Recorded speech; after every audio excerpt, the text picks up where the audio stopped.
We are Team 3, and this is our final presentation on the assembly analysis of a master lock 6-pin cylinder padlock.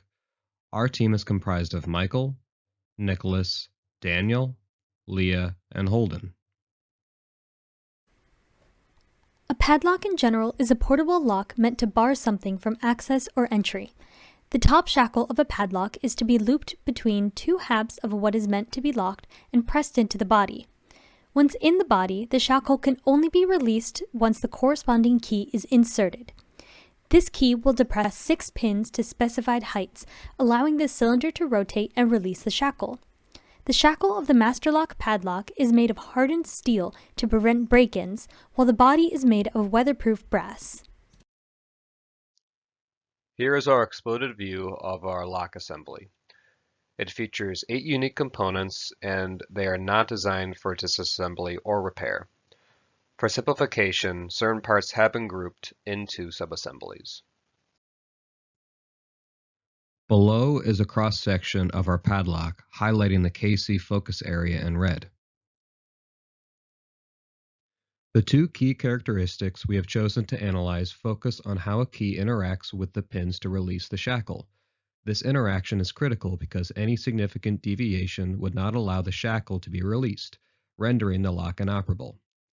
For the first key characteristic, KC1, this is the distance from the shear line to the chamfer on the upper pins. In order to unlock, the shear line on the plug must lie below the chamfer on the upper pins.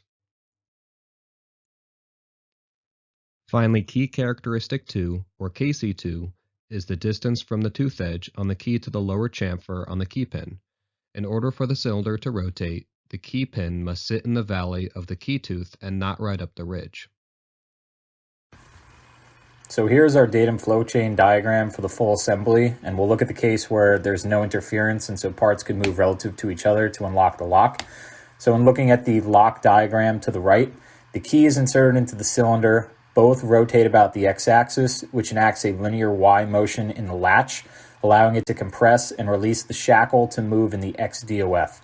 So when looking at how parts constrain each other, the housing constrains the shackle in all DOFs except for motion in the x direction. The housing constrains the latch in all DOFs except for motion in the y direction. The latch and the cylinder have a mate constraining the x-DOF. Then the housing constrains the cylinder in all DOFs except for rotation about the x-axis. Likewise, the cylinder constrains the key in all DOFs except for rotation about the x-axis as they move together. Then in looking at the driver pins, which is the top row of pins, they are completely contained within the housing, and the housing constrains them in all DOFs except for linear motion in the y direction and rotation about the y-axis. In a similar way, all of the key pins are contained within the cylinder, and the cylinder constrains them in all DOFs except for linear motion in the y and rotation about the y-axis. The key comes into direct contact with the key pins, and so it constrains linear motion in the y direction. Likewise, there's an x direction constraint because the x dimension of the key contour line needs to align with the respective key pins. Then in looking at the driver pin to key pin connection, they have a mate in the linear y direction, effectively constraining motion in the y direction. Now we look at the datum flow chain diagram for the case where there is interference, so parts cannot move relative to each other. So here, housing constrains the shackle in all the same DOFs, everything except for motion in the x direction. Now we have a connection between the latch and the shackle. Latch will constrain the shackle on the x-DOF, not allowing it to move. And the shackle will constrain the latch in the y direction because it's not allowed to compress in order to release it. Then, in looking at the housing, the latch constrains all the same DOFs, everything except for the y. But now that the shackle has a mate to it, there's no motion in the latch. The latch and the cylinder have the same x-DOF mates. The housing will constrain the cylinder and everything except for rotation about the x-axis. The cylinder likewise will constrain the key and everything except for rotation about the x-axis. Then in looking at the housing and the cylinder, they impose the same constraints to the driver pins and key pins respectively as before, which is constraining all DOFs except for linear motion in the y direction and rotation about the y-axis. Now, the big change here is that because the lock cannot open, the cylinder is not allowed to rotate, and the driver pins are responsible for this. They cause interference and they don't allow rotation about the x-axis. So the driver pins are now imposing a constraint in rotation about the x-axis on the cylinder. So now all parts are either over-constrained or properly constrained, and there's no motion allowed within this assembly. Now we're going to focus on the DFCs for our two key characteristics. These diagrams feature the same mates and degrees of freedom previously mentioned, but highlight the delivery chains of each of the KCs. For KC1, the delivery chain is as follows. The key is inserted into the cylinder, which then contacts the key pins, which then in turn raises the driver pins. This KC is a critical dimension in the Y direction, as the location of the interface between the key pins and driver pins relative to the shear line of the cylinder is driven by the key once it is inserted. The delivery chain for KC2 is as follows.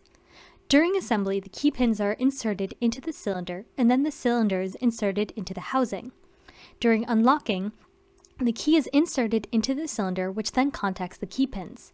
This KC is a critical dimension in the X direction, affected by the assembly of the lock itself and by the key that is inserted. While the two delivery chains share mates, there are no KC conflicts, as they constrain different degrees of freedom. Additionally, there is no KC overconstraint. So in looking at over constraints and under constraints, going back to the motion of the lock, the key and the cylinder rotate about the x-axis, which exacts y motion in the latch, which then is allowed to release the shackle in the XDOF. So the latch is over constrained in the XDOF for the locked case. This is out of functional necessity to make sure that the shackle doesn't move. The cylinder and key are unconstrained in rotation about the x-axis when not locked out of functional necessity, so that their rotation could then bring about that chain of motion to unlock the lock. The key pins and driver pins are unconstrained in rotation about the y-axis, and this has no specific function. The shackle is unconstrained in the XDOF for the unlocked case out of functional necessity, so that it may be released. And the latch is unconstrained in the YDOF when not locked out of functional necessity, so that it can compress and release the shackle. Two assembly sequences were created for the cylinder padlock product.